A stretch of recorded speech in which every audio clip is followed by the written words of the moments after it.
कहते हैं ना, बोलने से पहले सोच लेना चाहिए। शायद अजरबैजान ने सोचा न होगा। अजरबैजान ने भारत को धमकी तक दे दी और इस धमकी के कुछ ही घंटों बाद अजरबैजान के लिए सबसे बुरा समय शुरू हो गया। जानेंगे क्या किया है भारत ने अजरबैजान के साथ। वहीं दूसरी तरफ पाकिस्तान के ताबूत की आखिरी कील आखिरकार भारत ने ठोक ही दी। जहां एक तरफ ये सब कुछ हो रहा है तो वहीं दूसरी तरफ पाकिस्तान में डॉलर की किल्लत है, पर पाकिस्तान से 60 से 70 मिलियन डॉलर हर महीने निकल कर जा रहे हैं कहीं और। जानेंगे क्या कुछ चल रहा है जियोपॉलिटिक्स में। आइए जानते हैं इन खबरों को विस्तार से। पाकिस्तान की माली हालत इस वक्त इतना ज्यादा खराब है कि पाकिस्तान के बंदरगाहों पर जहाज आकर रुके हुए हैं, पर पाकिस्तान के पास डॉलर नहीं है कि पाकिस्तान उस डॉलर को चुका करके अपने चीजों को ले सके।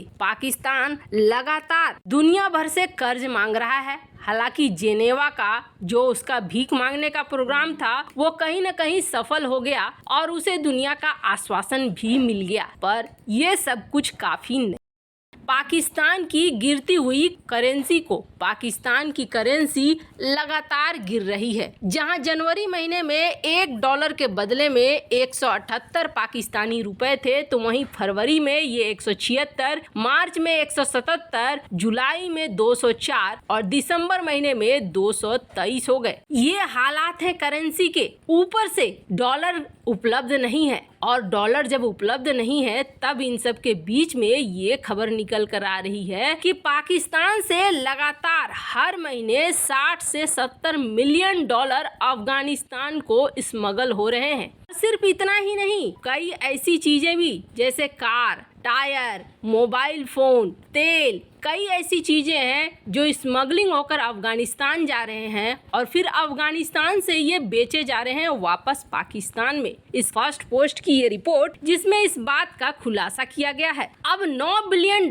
का मदद भले दुनिया ने दे दिया है, लेकिन पाकिस्तान की स्थिति इससे सुधरने वाली है नहीं। अब देखा ये जा रहा है कि आखिरी कील भी ठुक गई है। IMF ने थोड़ी राहत दे दी थी पाकिस्तान को ये कह के कि हम आपको देने वाले हैं कर्जा, और पाकिस्तान को ये लगा कि अब जहां जेनेवा से $9 बिलियन मिल गया है, UAE से भी भारी मात्रा में मिल गया है, तो हमारे लिए अब सब कुछ ठीक हो गया है, स्थितियां सुधर जाएंगी। लेकिन ऐसा लग नहीं रहा है। IMF ने आखिरी मौके पर यह कह दिया है कि हम आपको कर्जा नहीं दे पाएंगे। विदेशी मुद्रा भंडार जो $4.3 अरब रह गया है, जिससे मात्र 3 हफ्ते तक की खरीद कर सकता है पाकिस्तान, और इन सब के बीच में $6 अरब की मदद देने वाला था IMF, जिसने कह दिया कि अब हम आपको नहीं दे सकते हैं। ऐसा कहने के पीछे कारण ये था कि पेट्रोल डीजल के दाम बढ़ाने के लिए IMF ने शर्त रखी थी।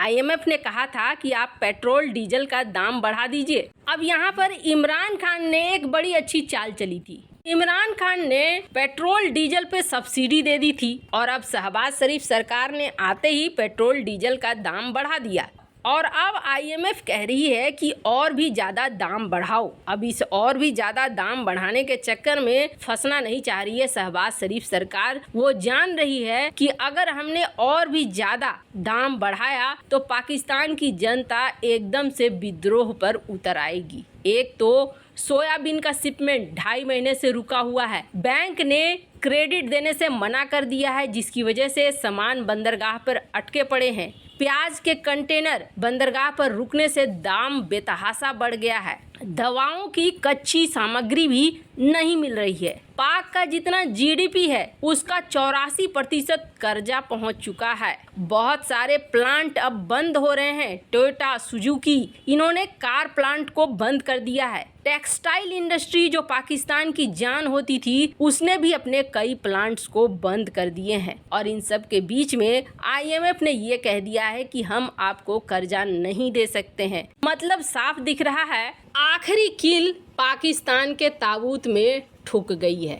खैर, भारत के जितने प्रतिद्वंदी हैं सबका इलाज कुछ न कुछ भारत ने कर दिया है। अब हाल ही में हमने आपको बताया था भारत के ऊपर बहुत ज्यादा बौखला गया अजरबैजान ने ये कह दिया कि भारत से हमारी दोस्ती खत्म, अब भारत हमारा दोस्त नहीं रहा। पहले चोरी छिपे अजरबैजान भारत के खिलाफ काम करता था, पर अब अजरबैजान ने बिल्कुल साफ आकर सीधे आके कह दिया कि अब ऐसे काम भारत नहीं कर रहा है जो दोस्ती वाला है। मतलब पाकिस्तान को जो कश्मीर में सपोर्ट कर रहा था अजरबैजान, वो दोस्ती वाला था। पहले अजरबैजान भारत की ही तरह गुट निरपेक्ष रहा करता था, लेकिन तुर्की की संगत में आने के बाद, कहते हैं ना संगत से गुण होत है, संगत से गुण जात, वही हाल हो गया अजरबैजान का। और अजरबैजान ने भी भारत से दुश्मनी मोल लेनी शुरू कर दी। अब भारत ने आर्मेनिया को मदद पहुंचाना शुरू कर दिया। आर्मेनिया को जैसे जैसे मदद पहुंच रही है वैसे वैसे अजरबैजान बौखला रहा है। अजरबैजान की धरती पर भी उसकी जनता भी अब भारत के खिलाफ कई तरह की बातें करती है। पर इन सब के बीच भारत को अजरबैजान की ये धमकी देना अजरबैजान के लिए सबसे बड़ी मुसीबत बन गया है, क्योंकि भारत तो पहले सिर्फ स्वाति रडार और कुछ गोला बारूद दे रहा था। स्वाति रडार पिछले युद्ध में भी भारत ने दिया था, पर अब कुछ मिसाइलों की भी बात हुई कि हाँ हम इस मिसाइल को दे देंगे। बराकाट के तुलना में, इजराइल के इस मिसाइल के तुलना में भारत से आर्मेनिया ने कुछ मिसाइलों को मांगा, MRSM को मांगा, जिसके लिए भारत विचार कर रहा था। पर इस बीच में अजरबैजान की ये धमकी आती है, जिसके बाद ये खबर निकल कर आती है कि एक तो भारत आर्मेनिया का जो सुखोई का पूरा स्क्वाड्रन है उसको अपडेट करेगा कथित तौर पर। और ये अपडेट क्यों कर रहा है भारत? तो ये अपडेट करने के पीछे दो वजह है। एक तो सुखोई विमानों को अपग्रेड करके उसके अंदर इस तरह की संरचना बनाई जाएगी कि ये ब्रह्मोस मिसाइलों को ले सके।